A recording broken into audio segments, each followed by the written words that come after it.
Karibu ndugu mtazamaji, kama ndio mara yako ya kwanza unaingia katika channel hii, karibu sana, nikukaribishe. Cha kwanza kabisa kuna button ama kuna alama imeandikwa hapo subscribe ama jisajili. Hebu jisajili katika channel hii ili pindi utakapoweka video nyingine usiweze kuikosa. Leo nimekuja na shuhuda nzuri sana, lakini ni shuhuda ndani yake ambayo imejaa machozi, ni shuhuda ndani yake ambayo imejaa uchungu baada ya kumpoteza babu yangu mpendwa ambaye alikuwa na miaka 87. Huyu ni mmoja ya wateja wangu ambao walinitafuta mwaka 2021 na aliyenitafuta alikuwa ni mtoto wake wa kike.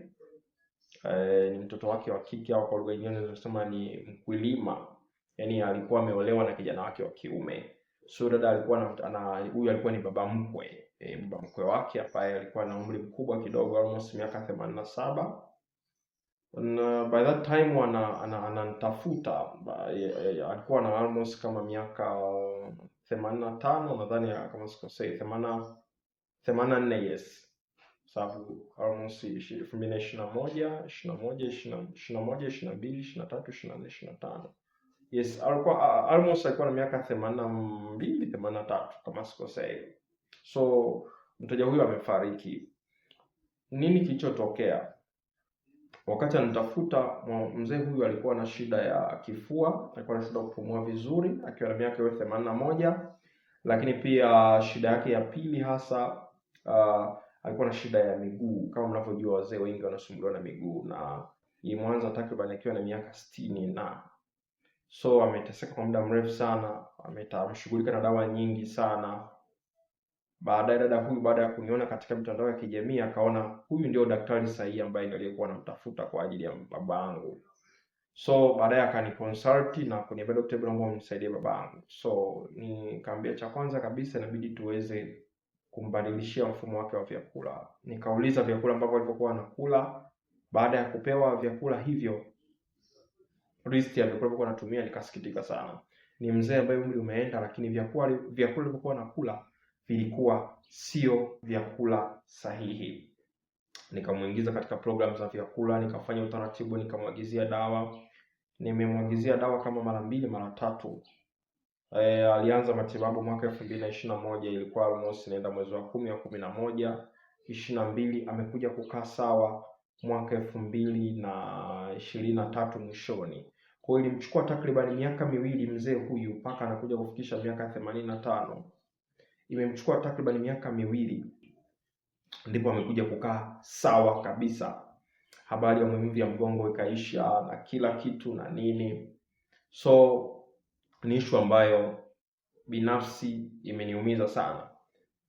Kuanzia mwaka 2024 ameishi maisha ambayo yalikuwa ni raha mstarehe, maisha yasiyo na magonjwa, maisha yasiyo na mifupa ikaacha kumsumbua, akaanza kutembea mwenyewe. Alikuwa anatembelea muda mwingine akitaka kwenda umbali mrefu inabidi apate support ya mtu kutokana na umri wake. So from 2024 mpaka anafika 2026 mauti unamkuta. Ni mzee ambaye amefariki, tunasema amelala katika uzee mwema. Yaani hajafa kwa ajili ya ugonjwa wote. Juzi napewa taarifa za msiba wake ama cha kifo chake. Nikaambiwa mzee alikula vizuri na akaenda kulala. Baada ya kulala hakuamka tena. Sasa huu ndio uhalisia ambayo huwa nausema kila siku. Tunatakiwa tulale katika uzee mwema kama manabii wengine akina Musa ambao Biblia takatifu inaongelea kwamba walilala katika uzee mwema. So ni issue ambayo imenipain, imeniumiza, lakini nimefurahi kwa lugha nyingine. Na hata huyu dada nilimjibu, ambaye alikuwa alikuwa ni baba mkwe wake. Nikamwambia Mungu wa mbinguni amrehemu na alale mahali pema peponi, lakini amelala katika uzee mwema. Hiki ndicho kifo ambacho tunastahili wote tuweze kuishi. Point yangu hapa ni nini? Inawezekana unapata hii video, unasikiza hii video na miaka 50. Naomba nikwambie kitu kimoja, hujachelewa. Ila unatakiwa uanze kuanza sasa hivi, na utakiwa kuendelea kuishi katika mfumo ulionao. Huyu mzee amekuja kupata msaada akiwa na miaka 81, 82. imemchukua miaka 2 kuweza kurecover na kurudisha afya yake aliyokuwa nayo, ndipo leo hii amepona kabisa. Wewe pia una miaka 50, una miaka 55. Inawezekana wewe ni mtoto wa kiume, una baba yako na mzazi wako ambao umemkatia tamaa, ameugua changamoto fulani za kiafya. Inawezekana ni pressure ya muda mrefu, inawezekana ni sukari ya muda mrefu. Magonjwa haya yote yanatibika. Hebu nimuunganishe na Dr. Kuboja niweze kusaidia. Chukua pointi hii. You ain't too old to start, but you are too old to keep doing what isn't working.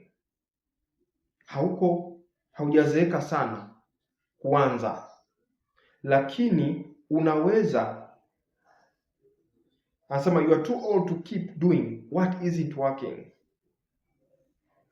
Umezeeka lakini unaendelea kula vyakula ambavyo sio sahihi, kula milo ambao mwisho wa siku itakupelekea kuongeza sukari yako, kupandisha pressure yako, kusababishia maumivu ya joints na changamoto zinginezo za kiafya.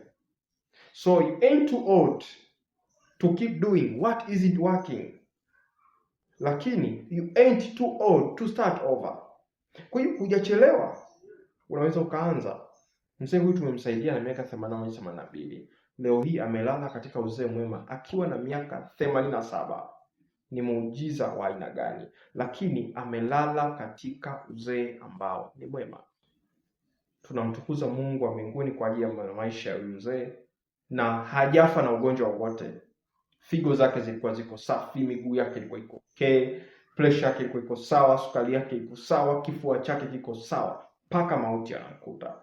Tunatakiwa tulale katika uzee mwema, uzee usio na magonjwa. Kwa changamoto ya kiafya, magonjwa ya lishe, kisukari, pressure, masuala ya miguu, kansa, whatever, tuwasiliane kwa matibabu zaidi katika namba ifuatayo: 0765493645, 0765493645. Dr. Kuboja, suluhisho la mahusiano yako, suluhisho la afya yako. Chukua hiyo namba tuweze kuwasiliana. Nikutakie siku njema na Mungu akubariki.